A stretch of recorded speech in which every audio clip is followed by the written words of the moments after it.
ஸ்ரீமதே ராமானுஜாய நமஹா. இன்றைய தினம் பல்லாண்டு பாடிய நம் பட்டர்பிரான் திருவவதாரம் செய்த நாள், நல் ஆணியில் சோதி நாள் என்று சுவாமி மணவாள மாமுனிகள் பெரியாழ்வாரை குறித்து 5 பாசுரங்களிலே அவருடைய ஏற்றத்தை உபதேச ரத்னமாலையிலே அழகாக விவரிக்கிறார். நம் பெரியாழ்வார் திருவவதாரம் பண்ணின இந்த ஆணி மாதத்திலே சுவாதி நட்சத்திரத்துக்கு வேறு ஒன்றுமே ஒப்பு கிடையாது, ஞானியர்களுக்கு வேறு ஒன்றும் ஒப்பு கிடையாது. அதனாலே நெஞ்சானது எப்பொழுதும் சிந்தித்திருக்க வேண்டியது ஆழ்வார்களினுடைய ஏற்றத்தையே என்றும் காட்டுகின்றார். பொங்கும் பரிவாலே, மாத்ருவினுடைய பிரேமை போலே எம்பெருமானுக்கு என்ன நேர்ந்து விடுமோ என்கின்ற அச்சம் கொண்டு இரட்சையாய் இருக்க வேண்டும் என்று எம்பெருமானுக்கு மங்களாசாசனம் செய்தவர்.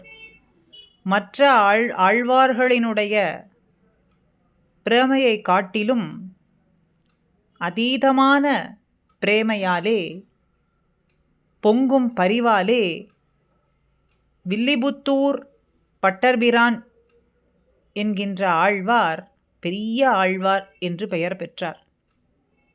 பொங்கும் பரிவாலே இவருக்கு பெரிய ஆழ்வார் என்கின்ற திருநாமம் ஏற்பட்டது. ஆக அவர் மங்களாசாசனம் செய்த திருப்பல்லாண்டுக்கு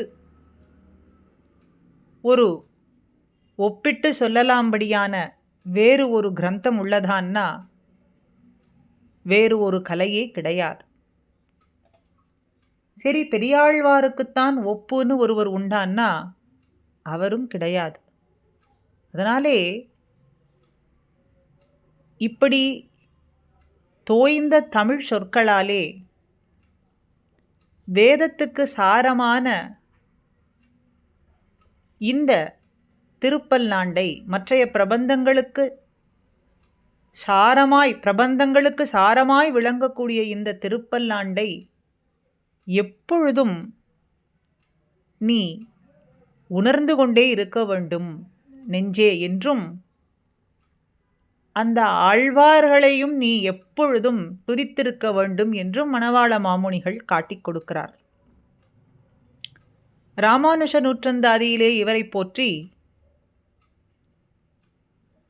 சோராத காதல் பெருஞ்சுழிப்பால் தொல்லை மாலை ஒன்றும் பாராதவனை பல்லாண்டென்று காப்பிடும் பான்மையந்தாள் பேராத உள்ளத்தி ராமானுஷன் பிறங்கிய சீர் சாரா மணிசரைச் சேரேன் எனக்கென்ன தாழ்வினியே.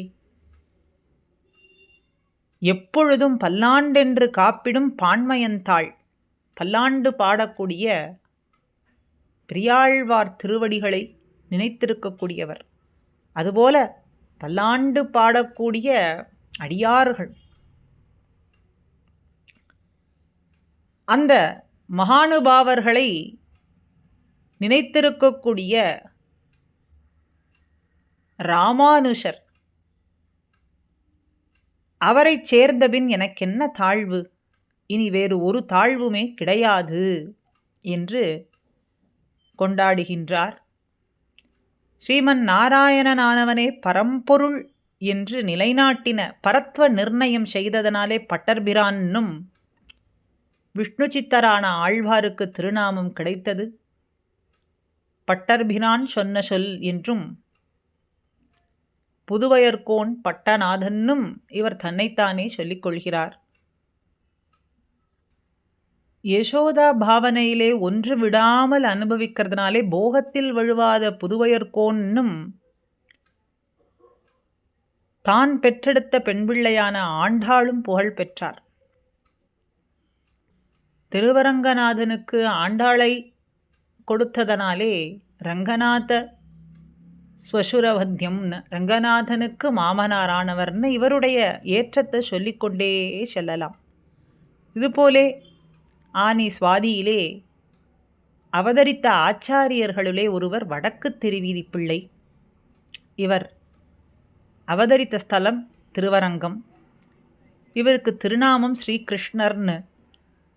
இவருடைய ஆச்சாரியர் நம்பிள்ளை ஆவார். இவரை போற்றியும் மணவாள மாமுனிகள் 4 பாசுரங்களிலே உபதேச ரத்தனமாலையிலே காட்டிக் கொடுக்கிறார். திருவாய்மொழிக்கு 5 வியாக்கியானங்கள் அவதரித்தது. 6000 படி, 9000 படி, 12000 படி, 24,000 படி, ஈடு 36,000 படி என்று இந்த 5 வியாக்கியானங்களுக்குள்ளே வடக்கு திருவீதிப்பிள்ளை அருளியுள்ள ஈடு 36,000 படி என்கின்ற வியாக்கியானமே காலக்ஷேப பிரச்சாரத்திலே முக்கியமாக இருக்கு. இதை பற்றின வரலாற்றைத்தான் மாமுனிகள் உபதேச ரத்னமாலையிலே 43, 44 பாசுரங்களில் காட்டுறார். நம்பிள்ளை தம்முடைய நல் அருளாலே ஏவிட பின் பெரியவாச்சான் பிள்ளை அதனால் என்று அருளி செய்தபடி நம்பிள்ளையினுடைய நியமனத்தினாலே பெரியவாச்சான் பிள்ளை இட்டருளின 24,000 படி வியாக்கியானம் இருந்தது. ஆன பொழுதிலும் நம்பிள்ளை மற்றொரு சமயத்தில் திருவாய்மொழி பொருளை காலட்சேபம் செய்து கொண்டிருந்த பொழுது அதை கேட்டு வடக்கு திருவேதிப்பிள்ளை பட்டோலை செய்து அதை ஈடு 36,000 படியாக்கி நம்பிள்ளையினுடைய சந்நிதியிலே கொடுத்தார். அதை அவர் கடாட்சித்து, ஆன கோலம் செய்தா போலே அழகியதாத்தான் இருக்கு, ஆனாலும் ஏன் நம்முடைய கட்டளை இல்லாமல் இதை எழுதினீர் அப்படின்னு சொல்லி அந்த கோஷத்தை உள்ளே வைத்து விட்டார். பெரிய பெருமாளுடைய நியமனம் இல்லாமல் இந்த கோஷத்தை தருவது இல்லை அப்படிங்கிறத தெரிந்து கொண்டு ஈயுண்ணி மாதவ பெருமாள் நம்பெருமாளையே பலம் செய்து பிரதட்சணம் பண்ணி அவருடைய அருளை பெற்று இவரிடத்திலே சொல்ல அந்த ஸ்ரீகோஷத்தை ஈயுண்ணி மாதவ பெருமாளுக்கே கொடுத்தார். அப்புறம் இவர் தன்னுடைய திருக்குமாரரான பத்மநாப பெருமாள், நாலூர் பிள்ளை, நாலூராச்சான் பிள்ளை, இப்படி வழியாக வந்து திருவாய்மொழி பிள்ளை, அதற்கு பிறகு திருவாய்மொழி பிள்ளை மாமுனிக்கு கொடுத்தார். பெரிய பெருமாளுடைய நியமனப்படி மாமுனிகள் திருவரங்கத்தில் பெரிய மண்டபத்தில் நம்பெருமாள் முன்பு ஈடுகாலட்சேபம் சாதித்தார். அதனாலே மாமுனிக்கு ஈட்டுப்பெருக்கர் அப்படின்னு பெயர் ஏற்பட்டது. ஜெகதாச்சாரியார் என்று போற்றப்படுபவர் நம்பிள்ளை. அந்த நம்பிள்ளையினுடைய சிஷ்யர்களில் தலை சிறந்தவர்கள்னா பெரியவாச்சான் பிள்ளையும் வடக்கு திருவிதி பிள்ளையும் ஆவார்கள். ஸ்ரீகிருஷ்ணத்வயவ் அப்படின்னு கொண்டாடப்படுபவர்களில் வடக்கு திருவீதி பிள்ளையை மாமுனிகள் என்ன சொல்றார்? வள்ளல் வடக்கு திருவீதி பிள்ளை என்று கொண்டாடுகின்றார். அப்படி அவருடைய வள்ளல் தன்மை என்னன்னு கேட்டால், திருவாய்மொழியினுடைய மகா அர்த்தங்களை எல்லாம் ஏடுபடுத்தி ஈடு 36,000 படி கொடுத்தது. அதுக்கு மேலே பில்லாத புத்திர ரத்னங்கள், 2 குமாரர்கள் பிள்ளை லோகாச்சாரியாரும், அதற்கு மேலே அழகிய மணவாளப் பெருமாள் நாயனார்னு 2 குமாரர்களை தந்தது. பிள்ளை லோகாச்சாரியார் மூக்ஷுப்படி தத்துவத்திரயம் போன்ற 18 ரகசிய கிரந்தங்களை நமக்கு அருளினவர், மகா உபகாரகர். அழகிய மணவாளப் பெருமாள் நாயனார் ஆச்சாரிய ஹிருதயம், அருளிச்செயல் ரகசியம் போன்றவைகளுக்கெல்லாம் வியாக்கியானம் அமைத்து கொடுத்தவர். அப்படி இவருடைய ஏற்றம். அதே போலே வாதிகேசரி அழகிய மணவாளச் சீயரினுடைய திருநக்ஷத்திரமும் ஆனி சுவாதியே ஆகும். இவருக்கு ஆச்சாரியர் பெரியவாச்சான் பிள்ளை. சிஷ்யர்கள்னு பார்த்தா திருமாலையாண்டான். இவருடைய திருநாமங்கள் வரதராஜர், சுந்தர ஜாமாத்ருமுனி, அழகிய மணவாளர் அப்படின்னு இவருக்கு திருநாமங்கள். இவருடைய பெருமையையும் உபதேச ரத்னமாலையிலே மாமுனிகள் குறிப்பிடுகின்றார். பிள்ளான் நஞ்சீயர் பெரியவாச்சான் பிள்ளை, தெள்ளார் வடக்கு திருவீதி பிள்ளை, மணவாள யோகி, திருவாய்மொழியை காத்த குணவாளர்கள் அப்படின்னு இவர்களை எல்லாம் கொண்டாடுகின்றார். திருவாய்மொழிக்கு வியாக்கியானங்கள் அருளின திருக்குறுகை பிரான் பிள்ளான், நஞ்சீயர், பெரியவாச்சான் பிள்ளை, வடக்கு திருவீதி பிள்ளை, பாதிகேசரி அழகிய மணவாளச்சியர், இந்த 5 ஆச்சாரியர்களும் திருவாய்மொழியை காத்த குணவாளர்கள். இதை ரட்சித்தவர்கள், பிரமாணங்களை ரட்சித்தவர்கள் அப்படின்னு இவர்களை கொண்டாடுகின்றார். பாதிகேசரி அழகிய மணவாளஜீயர் திருவாய்மொழிக்கு அருளியுள்ள வியாக்கியானம் பின்போரும் அன்போடு கற்றறிந்து பேசுகைக்கா என்று மாமுனிகள் கூறுகின்றார். எளிய உரை அப்படிங்கிறதுனாலே, தம் பெரிய போதமுடன் அப்படிங்கிறதுனாலே ஆழ்ந்த கருத்து ஒன்று உண்டு. ஒரு நாள் பெரியவாச்சான் பிள்ளையினுடைய திருவடியை ஆசிரியித்த அழகிய மணவாளர் என்பவர் பிள்ளையினுடைய சிஷ்யர்களின் சாஸ்திர விசாரம் செய்து கொண்டிருந்த பொழுது என்ன படிக்கிறீர்கள் அப்படின்னு கேட்டார்கள். அவர்களுக்கு கல்வியறிவு இல்லை அப்படின்னு நினைத்து கொண்டு கேட்டார். ஆனால் முசல கிசலயம் படிக்கிறோம்னு பரிகாசம் செய்தார்கள் அவர்கள். அதனுடைய பொருள் தெரியாமல் இப்படி ஒரு கிரந்தம் உண்டான்னு திகைத்தார். ஆச்சாரியரான பெரியவாச்சான் பிள்ளையிடம் கேட்டார். அவரோ சிரித்து கொண்டு, உமக்கு அக்ஷராபியாசம் இல்லாமையாலே துளிர் விடுமா? உமக்கு இதை கொண்டு என்ன காரியம் ஆகப் போகிறது அப்படின்னு நினைத்து பரிகாசம் செய்தார்கள் அப்படின்னு சொன்னார்.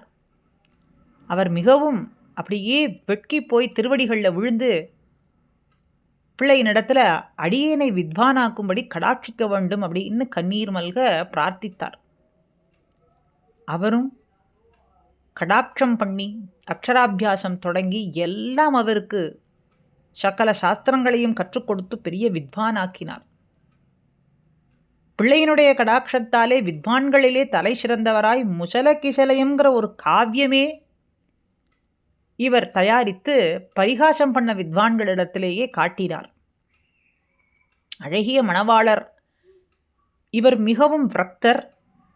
அதனாலே சந்நியாச ஆசிரமத்தை ஸ்வீகரித்து கொண்டு வாதிகேசரி அழகிய மணவாளச்சீயர்னு புகழ் பெற்றார். பிற சமயவாதிகளை எல்லாம் ஜெயித்து சாஸ்திர நிபுணராக இருக்கிறதுனால, வாதம் செய்து வென்றதனாலே வாதிகேசரி அப்படின்னு இவருக்கு திருநாமம்.